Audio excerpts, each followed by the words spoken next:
देखो तो 2 दिन पर महाप्रभुंकर देवस्थान पूर्णिमा रही देवस्थान पूर्णिम स्नान मंडप उपर महाप्रभु 108 सुभाषित गड़ा गाधेवा पर हाथी बेश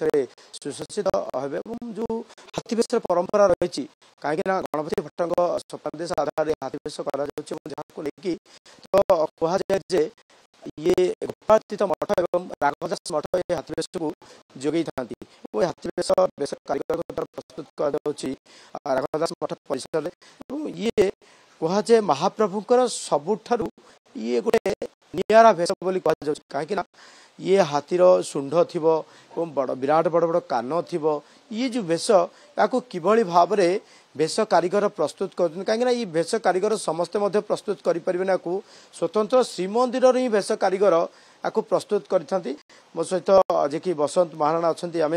आलोचना करवा तो आपन को स्वागत करी कनक न्यूज को ये जो भेष प्रस्तुत कर महाप्रभु को हाथी भेष प्रस्तुत कर ये हाथी भेष कौन कौन रही केवठू प्रस्तुत कर बर्तमान तार स्थिति कौन रही शेष पर्यायर पहुँचला ना आउ कि हाँ निश्चिंत शेष पर्यायर पहुँचलानी मात्र आम 2-3 दिन हाथ अच्छी से भीतर आम जो अक्षय तृतीया जो अनुकूल कर भेष आमर से कदलीपट कईतटा विभिन्न प्रकार लेस एवं जाबत प्रकार जो कना सब ये आमर जहाँ पारंपरिक अनुसार जहाँ जो भाया भेष हवा कथा से भाया भेष आम प्रस्तुति चलती से आम जो सुदपूत भाव रही कारीगर मैंने समस्त भेष कारीगर मैंने प्रस्तुत अच्छा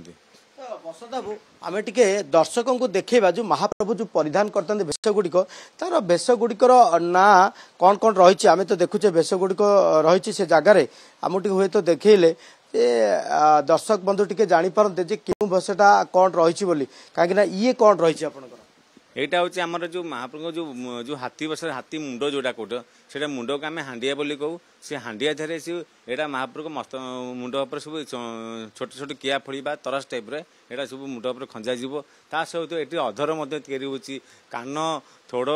बड़ हांडिया बड़ तरास सान तरास एवं डाली यही भाव में कारुकार्य करें हाथीर मुंड सदृश आम हाथी स्वतंत्र हाथी सबुठ बड़ भेष बोली कहुँ हाँ निश्चिंत भाव में सबुठ यहाँ बड़ भेष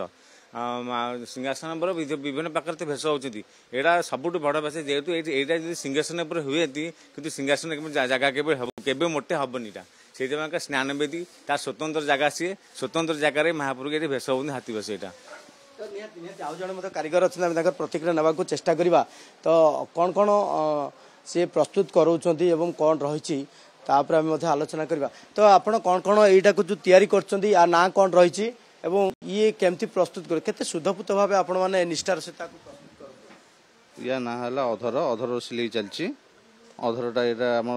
थोड़ ये अधरटा नागे जिनसटा यहाँ तो आम शुद्धपूत भाव निष्ठार सहित कहुए जे महाप्रभु को सेवा करने से निष्ठा करने पड़े तो केमती आपण माने निष्ठार सहित रुहते आम तो अक्षय तृतीया निष्ठा रोथ अक्षय तृतीया स्नान पूर्णिमा जाके आम सब निष्ठा रही सब कम करूँ आलोचना करते तार भितर कारीगर प्रतिक्रिया रखुले जे से निष्ठार सहित महाप्रभुंर भेष को प्रस्तुत करें जो भाव अधर कहुँ मणि कहुँ जो हाथी कान टाइप कहुँ जो अनेक भेष रही तार भितर अक्षय तृतीया ठारू एमाने निष्ठार सहित रही कार्य करें कार्य जेता 2 दिन पर देवस्थान पूर्णिमा रही ये कार्य शेष पर्यायर पहुँची सारा विशेष भाव कहीपर जे ये जो भेष प्रस्तुत करने से निष्ठार आवश्यकता पड़ी और जो निष्ठा को लेकिन ये भेष कारीगर प्रायतः 4-5 जन भेष कारीगर या प्रस्तुत कर हाथी भेष शेष पर्यायर पहुँची सारा।